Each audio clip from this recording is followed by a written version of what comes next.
કુંદનિકા કાપડિયા એટલે બહુચર્ચિત નવલકથા 7 પગલાં આકાશમાં એના લેખિકા. કુંદનિકા કાપડિયા એટલે વાર્તાકાર, નવલકથાકાર, અનુવાદક અને સંપાદક. કુંદનિકા કાપડિયા એટલે કુદરત સાથે સતત ઐક્યનો અનુભવ કરતા લેખિકા. આવું વિશિષ્ટ વ્યક્તિત્વ ધરાવતા કુંદનિકાબહેનનો જન્મ તારીખ 11/1/1927 રોજ સુરેન્દ્રનગર જિલ્લાના લીંબડી ગામમાં થયો હતો. એમના પિતાનું નામ નરોત્તમદાસ કાપડિયા, માતાનું નામ રંભાબહેન. મારા બાપુજી ડૉક્ટર હતા, MBBS ડૉક્ટર. અને મારો જન્મ થયો લીંબડીમાં, સૌરાષ્ટ્રના લીંબડી ગામમાં. પણ ત્યાં અમે બહુ વસતા નહીં. એ પહેલાં હું નાની હતી, એટલે કે 5 વર્ષની હોઈશ ત્યારથી અમે ગોધરા રહેવા ગયેલા. એટલે મારા બાપુજી ગોધરામાં પ્રેક્ટિસ કરતા હતા. અમે લોકો રહેતા તે એકદમ ગામથી દૂર જગ્યા હતી અને આજુબાજુ જંગલ જેવું જ હતું. એટલે મારા પર એ આજુબાજુની પ્રકૃતિનો બહુ જ પ્રભાવ છે. બીજું, મારા બાપુજી સારા એવા ઉદાર ચરિત હતા. એટલે આમ જૈન ધર્મના અભ્યાસી પણ ખરા, પણ એ ઉપરાંત એમણે પુષ્કળ પુસ્તકો વસાવેલા. એ બધા પુસ્તકો હું વાંચતી, એટલું વાંચતી કે પછી મારા બા કહેતા કે તારી આંખો બગડશે, તું ઓછું વાંચ. તો એમના ઠપકાથી બચવા અમે સંતાઈને પણ વાંચતા. તો બહુ નાની ઉંમરમાં, 9-10 વર્ષની ઉંમરમાં મેં મુનશી તો નહીં પણ રમણલાલ દેસાઈને બીજા ઘણા બધાના પુસ્તકો વાંચી નાખેલા. અને વાંચવાનો એટલો રસ કે 15 વર્ષની ઉંમરે મેં શેક્સપિયર પણ વાંચેલો. અને એ પણ બધું મને સુલભ કરી આપવામાં મારા પિતાજીનો ફાળો ઘણો. અને વાંચવાનો એવો રસ કે એમના પેમ્ફલેટ્સ આવે, મેડિકલ પેમ્ફલેટ્સ, એ પણ હું વાંચ્યું. કુંદનિકા બહેને પ્રાથમિક માધ્યમિક શિક્ષણ ગોધરામાં લીધું હતું. 1948માં તેઓ ભાવનગરમાંથી રાજકારણ અને ઇતિહાસના વિષય સાથે BA થયા. અને એક તો પ્રકૃતિ, એક આ પુસ્તકો, એક પિતાજીનો ઉદાર સ્વભાવ અને પ્રોત્સાહન આપવાની વૃત્તિ, એ બધાને કારણે એક ન ખ્યાલ આવે, અજાણતા એ રીતે મારું અંદરનું સાહિત્યિક ઘડતર પણ થતું ગયું. સૌંદર્યબોધ મારો વિકસતો ગયો. સૌંદર્યબોધ એટલે ત્યાં સુધી સૌંદર્ય કોને કહેવાય તે ખબર નહોતી. પણ ત્યાં જે રીતે અમે રહેતા હતા, ઝાડ પર ચડતા હતા, આંબલી પીપળી રમતા હતા, બોરા પાડતા હતા, એ પરિચય થયો. અને બીજો એકલતાનો પરિચય થયો, એકાગ્રતા. એટલી મોટી જગ્યા હતી, ત્યાં વિશાળ મેદાન હતું. મને યાદ છે કે વિશાળ મેદાન પર એકવાર સુઈ જઈને મેં ભગવાનને પ્રાર્થના કરેલી કે મને કંઈ ના આપો તો ચાલશે, પણ મને લખવાની શક્તિ આપજો. એ કેમ? એ 7-8 વર્ષની ઉંમરે. અને અમારા ઘરથી જરાક આગળ જઈએ ત્યાં સ્મશાન આવતો, નદી હતી, અને એક એકાંત ઝાડીમાંથી રસ્તો પસાર થતો હતો. એ બધાની મારા મન પર નહીં કહું છું, ચેતના પર બહુ જ ઊંડી અસર છે. એટલે મને અત્યારે પણ હું એકાંત પ્રિય વ્યક્તિ છું. મને સમૂહની વ્યક્તિ નથી. એકાંત મને ગમે, વૃક્ષોની વચ્ચે રહેવું ગમે, નદી તો બધાને જ ગમે જાણે કે. પણ સ્મશાનમાં પણ કોઈ વાર હું એકલી જઈને બેસતી.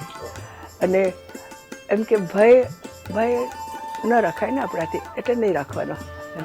અને જો ભય ન રાખવું, જેમ માનીએ અને છતાં ભય રાખીએ તો એ આપણી જાત પ્રત્યેની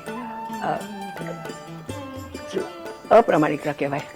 1955થી 57 સુધી યાત્રિક અને 1962થી 80 સુધી નવનીત સામાયિકના સંપાદક તરીકે એમણે કાર્ય કર્યું. આ જ ગાળા દરમિયાન કવિશ્રી મકરંદ દવે સાથે એમનો પરિચય અને લગ્ન કેવી રીતે થયા એની વાત આપણે એમના જ મુખે સાંભળીએ.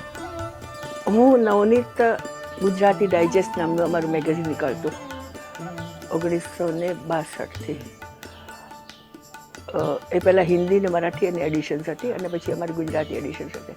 એટલે સંપાદકના નાતે જેમ બધા લેખકોને લખીએ કે તમારી રચના મોકલજો કે કાવ્ય મોકલજો કે આના પર લખીને મોકલો કે એમ બધાની સાથે પત્ર વ્યવહારમાં એમની સાથે પણ પત્ર વ્યવહાર થતો.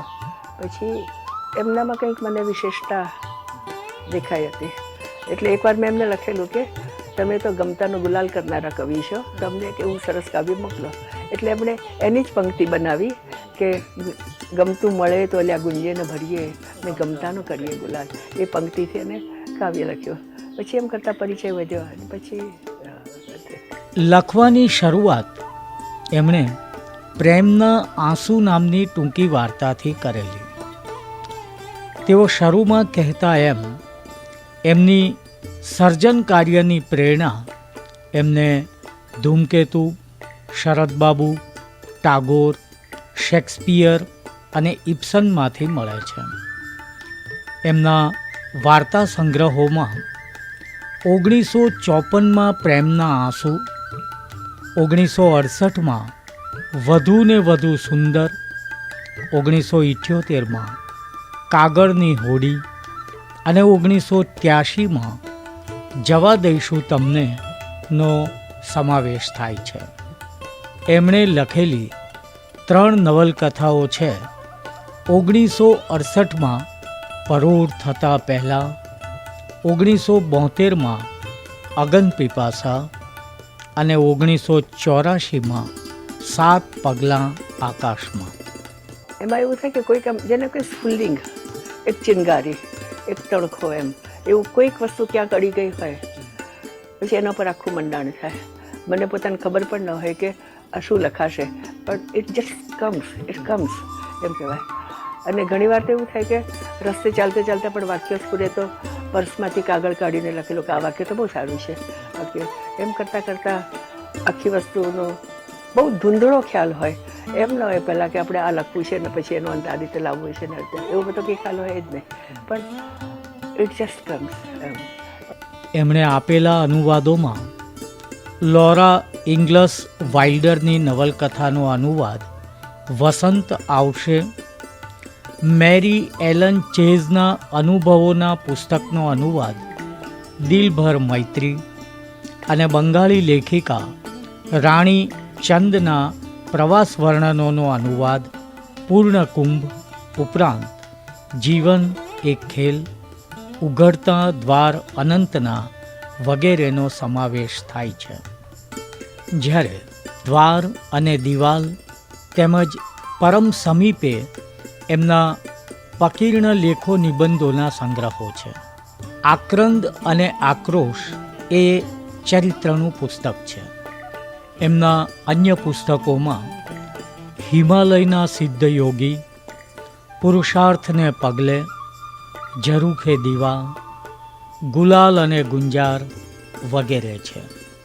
એમના એકાધિક પુસ્તકો ગુજરાત સાહિત્ય અકાદમી અને ગુજરાતી સાહિત્ય પરિષદ દ્વારા પુરસ્કૃત થયેલા છે.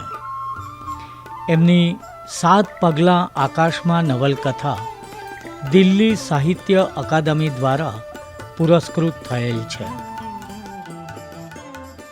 1952માં 52 કે 51માં બન્યા સુધી વર્લ્ડ શોર્ટ સ્ટોરી કોમ્પિટિશન હતો. એના અનુસંધાનમાં બધી ભાષાઓમાં, એનું અનુસંધાનમાં ગુજરાતી ભાષામાં પણ એટલે કે જિલ્લા ને પછી એમ કે રાષ્ટ્રની કક્ષાએ એવી રીતના પ્રાદેશિક ભાષાઓને પછી આગળ તેમ. તો એમાં મેં પહેલી વાર વાર્તા લખી અને તે પણ એવું થયું કે મારા બેન એટલે લાભુબેન મહેતા અને મોહનભાઈ મહેતા સોપાન, જે જન્મભૂમિના તંત્રી હતા, એક વખતે લેખક પણ ખરા, એમણે લખી હતી વાર્તા લાભુબેને. તે છેલ્લો દિવસ હતો ને છેલ્લા 4-5 વાગ્યા હશે, ઓફિસ બંધ થવાની તૈયારી, એટલે કે હું મારી વાર્તા આપી આવું. એટલે નીચે અડધે રસ્તે ઉતર્યા, એમના બીજા માળ પર એમનો ફ્લેટ હતો, ત્યાંથી એક માળ ઉતરી ગયા પછી પાછા મને કે લાવ તારી વાર્તા પણ લઈ જાઓ.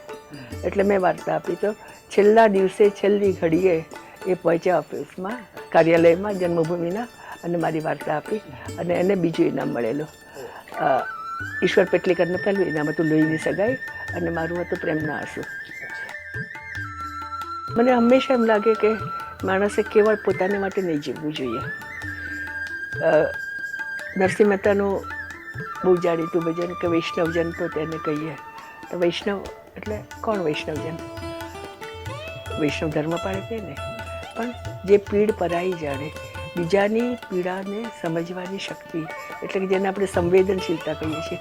બીજાની પીડા નહીં, બીજાનું બધું જે છે તે, અને એટલે એમાંથી આવતી ઉદારતા, સમજવાની શક્તિ અને ઉદારતા હૃદયની, અને પછી કંઈક કરવું એના માટે તે. તો પોતાના જીવનમાં પોતે જ બધું પોતાને માટે જ કરે માણસ, તો એમાં એની માનવતા કીર્તિ નથી. એના જીવનમાં હંમેશા બીજા લોકો માટેની કન્સર્ન હોવી જોઈએ, બીજા લોકો માટેની કાળજી, એના માટે કશુંક કરવાની, સહજપણે કરવા, એટલે કે પોતાના જીવનમાં બીજાનો ભાગ હોવો જોઈએ. એક તમે તો રીમઠમાં હતા, તમને ખ્યાલ હશે, જ્હોન ડન બહુ મોટો કવિ, એનું એક પંક્તિ હોય છે કે એ વખતમાં એવું હતું, એના વખતમાં કે જ્યારે કોઈ ગુજરી જાય ત્યારે દેવળમાં ઘંટ વાગે. પછી લોકો બધા પૂછે કે કેમ ઘંટ વાગ્યો, કોને માટે, કોણ ગુજરી ગયું? તો એને લખ્યું છે કે don't ask for whom the bill tolls, don't ask for whom the bill tolls, it tolls for you. એટલે જ્યારે કોઈ પણ એક માણસ મૃત્યુ પામે છે ત્યારે તમારામાંનો જ એક અંશ મૃત્યુ પામે છે. એટલે એ એકત્વની ભાવના, એ અલ્ટિમેટ, જેને હું સાક્ષાત્કારની અંતિમ સ્થિતિ એને કહું છું કે એકત્વનો અનુભવ કરવો. જે નરસિંહ મહેતાએ કહ્યું કે અખિલ બ્રહ્માંડમાં એક હતું Shri Hari, that's the ultimate reality, કે આ બધું એક જ છે. તો એ દિશા તરફ ગતિ કરવી જીવન એક અપૂર્ણતાની પૂર્ણતા તરફ જતી યાત્રા છે. નંદીગ્રામ એ કવિશ્રી મકરંદ દવે અને કુંદનિકા બહેનના જોયેલા સ્વપ્ન અને વિચારસરણીનું એક અદ્ભુત પરિણામ છે. અહીં કુદરતી વાતાવરણમાં શિક્ષણ પણ અપાય છે, ચિકિત્સાલય પણ ચાલે છે, અને આનંદમય વાતાવરણની વચ્ચે તેમજ મકરંદભાઈની સુંદર રીતે સચવાયેલી સ્મૃતિઓની સાથે કુંદનિકાબેન અને સાથીઓ સ્નેહીઓ સમાજ ઉપયોગી કાર્યો કરતાં કરતાં આનંદથી સમય વિતાવે છે. અને કુંદનિકાબેન પણ એ જ સહજતાથી કુદરત સાથે એક થઈ આનંદથી અહીં જીવી રહ્યા છે.